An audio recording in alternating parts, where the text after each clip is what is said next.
Pensez-vous que votre vie est verrouillée, comme si vos prières n'étaient pas entendues, vos plans ne sortiraient pas de l'endroit et les bénédictions que vous attendez de tant de choses à venir?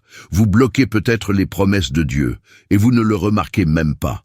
La Bible nous enseigne que Dieu a des pensées de paix et de prospérité pour nous, Jérémie 29, 11. Mais nous sommes souvent nous-mêmes qui empêchent ces promesses d'être tenues. Les petites attitudes, les mauvaises croyances, ou même les émotions mal résolues peuvent fermer les portes des bénédictions que vous voulez verser sur votre vie. Dans la vidéo d'aujourd'hui, révélons les barrières spirituelles les plus courantes qui peuvent verrouiller votre promenade avec Dieu et, plus important encore, comment les renverser pour vivre tout ce qu'il a préparé pour vous.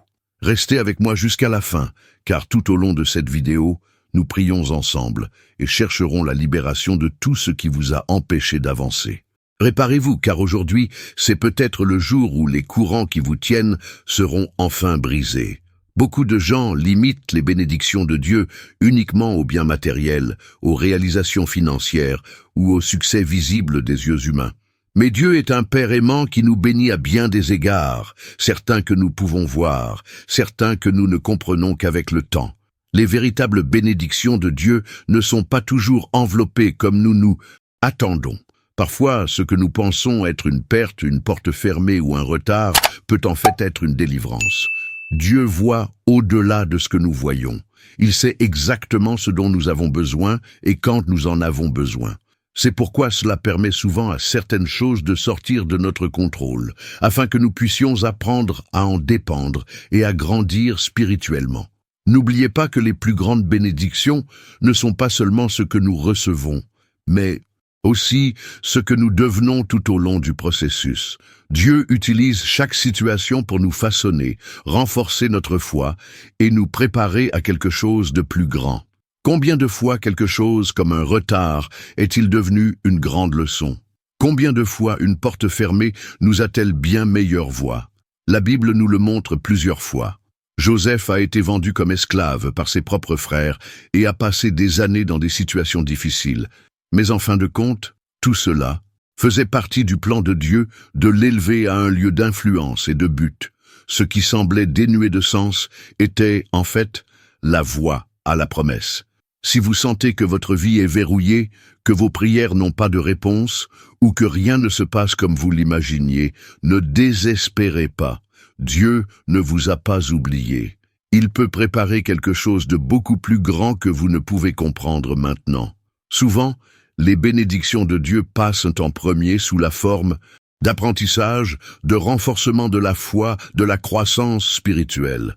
Et quand nous comprenons cette vérité, nous voyons tout avec d'autres yeux.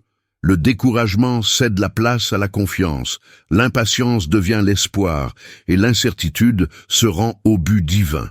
Dieu a toujours un plan, même lorsque nous ne pouvons pas voir. En parlant d'obstacles, il y a quelque chose qui pourrait empêcher l'acte de Dieu dans votre vie sans que vous vous en rendiez compte. Avez-vous prié vous-même, mais haut et fond du doublement si Dieu agira réellement? Avez-vous déjà senti que votre foi oscille entre la confiance et la peur? Le manque de foi est l'une des plus grandes barrières spirituelles qui peuvent bloquer les bénédictions de Dieu, car sans foi, il est impossible de lui plaire. Hébreux 11, 6.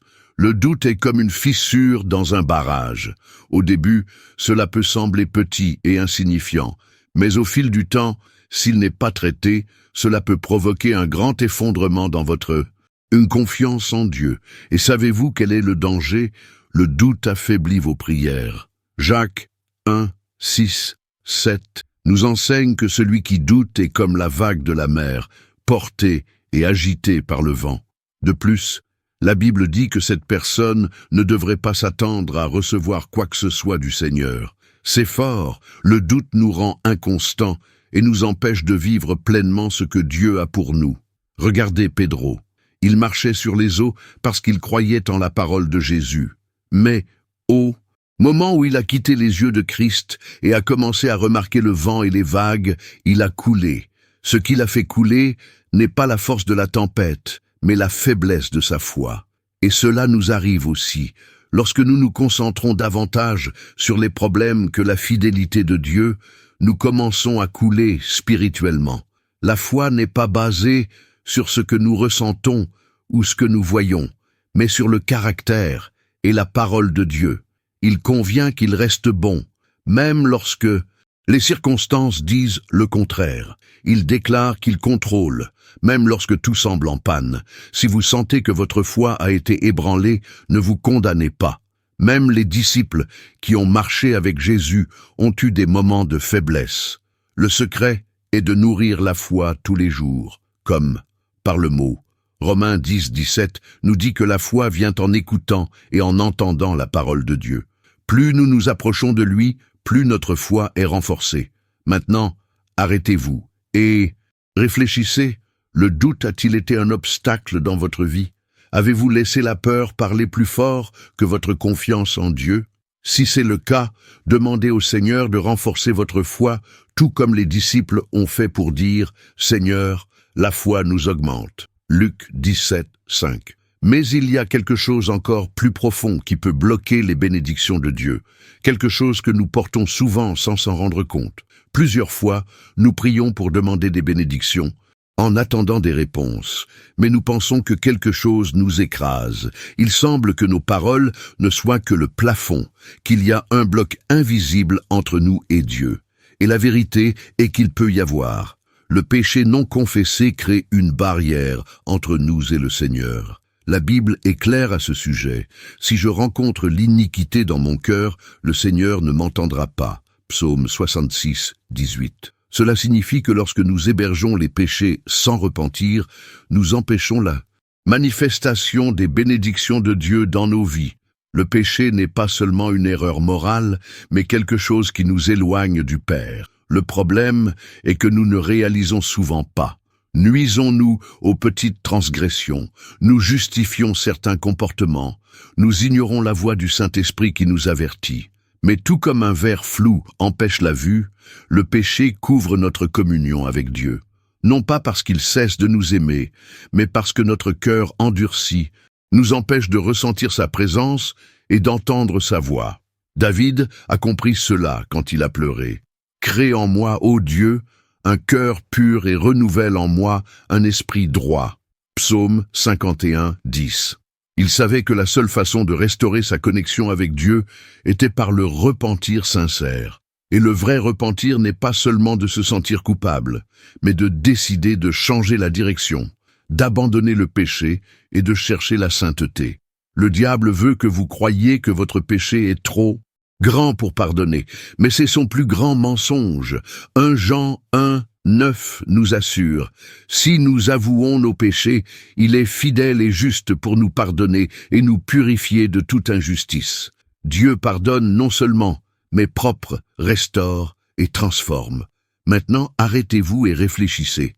Y a-t-il quelque chose dans votre vie que vous avez évité de confesser à Dieu? Quelque chose qui doit être laissé pour compte? Ne laissez pas cela créer des barrières entre vous et vous. Aujourd'hui est le moment d'ouvrir le cœur et de se libérer de ce poids. Mais au-delà du péché non avoué, il y a un autre bloc qui fait silencieusement les bénédictions de Dieu, quelque chose qui porte avec elle un grand poids émotionnel. Peu de choses nous emprisonnent autant que le manque de pardon. Garder la rancune, le ressentiment et la blessure, c'est comme porter une lourde charge qui nous expire spirituellement, émotionnellement et même physiquement. Pire, le manque de pardon non seulement nous fait mal, mais nous sépare également des bénédictions de Dieu. Jésus était très simple à ce sujet. Si vous ne pardonnez pas vos infractions aux hommes, votre Père ne vous pardonnera pas. Matthieu 6, 15. Cela signifie que lorsque nous refusons le pardon à quelqu'un, nous fermons en fait la porte de la grâce sur nous-mêmes. Comment pouvons-nous demander à Dieu de nous pardonner si nous ne voulons pas faire de même pour les autres? Mais je sais, parfois, la douleur est profonde.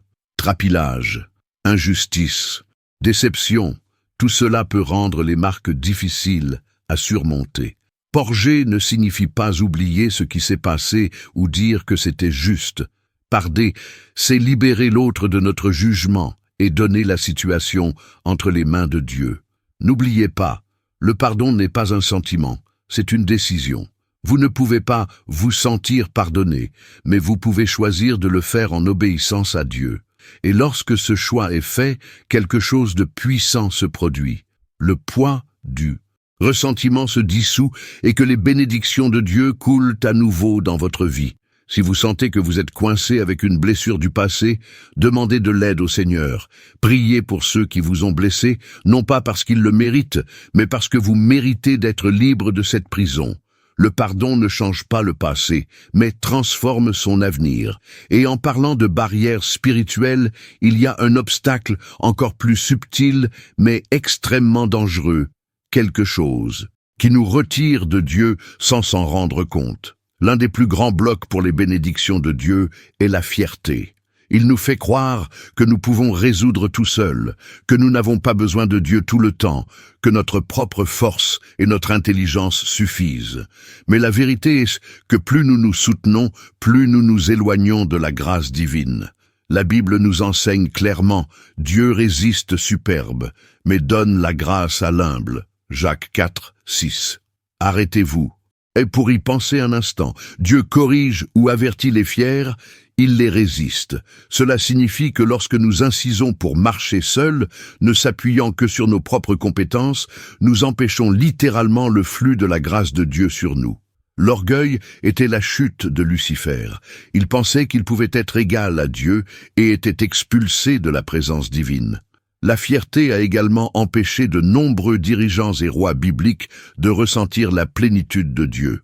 Nabuchodonosor, par exemple, a été exalté en sa puissance et a été humilié par Dieu jusqu'à ce qu'il reconnaisse que tout vient du Seigneur. Et la fierté ne se manifeste pas toujours, évidemment. Parfois, il semble déguisé en indépendance, résistance à la demande d'aide, difficile d'admettre des erreurs. Combien de fois arrêtons-nous de chercher Dieu parce que nous pensons que nous pouvons résoudre seuls? Combien de fois insistons-nous sur une mauvaise façon de ne pas vouloir reconnaître que nous devons changer? Self-sufficience nous conduit à un endroit dangereux, nous faire confiance plus qu'en Dieu. Mais Jésus nous a appris quelque chose de très différent. Sans moi, tu ne peux rien faire. Jean 15, 5. Cela ne signifie pas que nous sommes incapables, mais que notre force vient de lui. Lorsque nous nous humilions devant Dieu, reconnaissant notre dépendance totale, il nous exalte et nous conduit à la meilleure façon. Maintenant, réfléchissez. Avez-vous, dans certains aspects de votre vie, vous faire la fierté d'empêcher l'action de Dieu? Avez-vous fait confiance à votre propre capacité que vers le Seigneur? Si c'est le cas, c'est le moment de tout lui livrer et de permettre à divine grâce de vous guider. Mais au-delà de la fierté, il y a une autre barrière qui pousse les bénédictions de Dieu. Quelque chose qui nous affaiblit silencieusement et nous distance de sa présence. Imaginez une relation où deux personnes ne parlent jamais. Comment ce lien peut-il être fort? Comment peut-il y avoir confiance et connexion? De même, lorsque nous négligeons la prière, nous affaiblissons notre relation avec Dieu. Il veut être proche de nous, entendre notre voix, partager leurs plans, mais nous nous éloignons souvent, nous ne prenons pas le temps d'être en votre présence. La Bible nous exhorte clairement, priez sans cesse. 1 Thessaloniciens 5, 17. Cela ne signifie pas que nous devons passer toute la journée à genoux, mais que notre communion avec Dieu doit être constante. La prière n'est pas un rituel vide ou un poids dans la routine. C'est un privilège. C'est le moment où nous nous connectons avec le Créateur de l'univers, où nos fardeaux sont soulagés et nos forces renouvelées. Mais le manque de prière nous rend vulnérables. Lorsque nous cessons de chercher Dieu, notre foi devient faible, nos décisions deviennent déroutantes et les bénédictions commencent à sembler distantes. Non pas parce que Dieu est parti, mais parce que nous nous déconnectons de lui. Et voici une grande vérité. La prière n'est pas seulement demandée, il écoute également. Plusieurs fois, nous parlons, mais nous ne nous arrêtons pas pour entendre la voix de Dieu. Et il parle à bien des égards, par la parole, le Saint-Esprit, des circonstances. Mais si notre cœur est plein de distractions, comment verrons-nous? Maintenant, je veux vous inviter à un moment spécial. Fermez les yeux et priez avec moi. Seigneur, je reconnais que je me distrais souvent avec les inquiétudes de ce monde, et que j'arrête de chercher ta présence comme elle le devrait. Mais aujourd'hui, je veux me tourner vers toi. Moi, cela vous apprend à vous faire confiance plus que dans ma propre force. Si cette prière a touché votre cœur, sachez que ce n'est que le début d'une promenade plus profonde avec Dieu. Mais il y a un ennemi silencieux qui, s'il n'est pas combattu, peut continuer à bloquer l'acte du Seigneur dans votre vie. Combien de fois avez-vous perdu des nuits de sommeil, inquiet pour l'avenir, craignant ce qui pourrait mal tourner? La peur et l'anxiété sont comme des courants invisibles qui nous attachent, prennent notre paix et nous empêchent de faire pleinement confiance à Dieu. Et le pire, ils nous éloignent des bénédictions qu'il a pour nous. La parole de Dieu nous dit dans Philippiens 4, 6, 7, « Vous n'êtes pas agités pour quoi que ce soit. Vos pétitions sont plutôt connues devant Dieu pour la prière et la supplication avec thanksgiving. Et la paix de Dieu, qui dépasse toute compréhension, gardera vos cœurs et vos sentiments en Jésus-Christ. » Ce verset nous apprend quelque chose de puissant. Dieu ne veut pas que nous vivions piégés par la préoccupation. Il veut que nous lançons toutes nos angoisses, confiants qu'il s'occupe de nous. Mais que se passe-t-il? Plusieurs fois, nous disons que nous faisons confiance à Dieu, mais au fond, nous essayons de tout porter seuls. Nous voulons contrôler ce que nous ne pouvons pas, anticiper des problèmes qui pourraient ne jamais se produire, ce qui génère d'énormes usures. La peur des paralysures nous empêche de prendre des décisions, nous fait douter des promesses de Dieu. Pedro a traversé cela. Quand il était dans le bateau et a vu Jésus marcher sur les eaux, il avait foi pour sortir et marcher également. Mais au moment où il a quitté les yeux du Christ et a commencé à se concentrer sur le vent et les vagues, il a coulé. La peur lui a fait perdre sa confiance. Cela ne nous arrive-t-il pas aussi? Lorsque nous gardons nos yeux sur Dieu, nous ressentons la sécurité. Mais quand nous commençons à regarder les problèmes, nous désespérons. Si vous avez vécu comme ça, avec un cœur lourd, dominé par l'anxiété, sachez que Dieu veut vous libérer. Il ne vous a pas créé pour vivre de cette façon.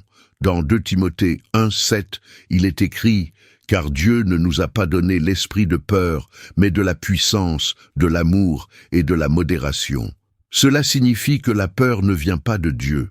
Il veut que vous vous fassiez confiance, que vous vous reposiez en lui pour vous présenter vos préoccupations. Alors, arrêtez-vous un instant et réfléchissez. Avez-vous assuré des charges que vous auriez dû délivrer à Dieu? Votre anxiété a-t-elle parlé plus fort que votre foi? Si c'est le cas, respirez profondément et dites « Seigneur, je donne tout dans vos mains, je te fais confiance. » Mais il y a une autre barrière qui peut empêcher le flux des bénédictions de Dieu dans votre vie, quelque chose qui est directement lié à l'obéissance. Nous demandons souvent à Dieu des réponses, des bénédictions et de la direction, mais nous ignorons quelque chose d'essentiel, l'obéissance. Dieu a des plans parfaits pour nous, mais il s'attend également à ce que nous suivions les principes qu'il a établis. Lorsque nous choisissons de marcher à notre manière, nous détournons l'itinéraire des bénédictions qu'il a préparées. La Bible nous enseigne clairement à Ésaïe 1,19. « Si vous voulez et entendez-moi, vous mangerez le meilleur de cette terre. » Voyez comment ce verset relie l'obéissance à la disposition divine. Dieu veut nous donner le meilleur, mais il veut aussi que nous soyons alignés sur sa volonté.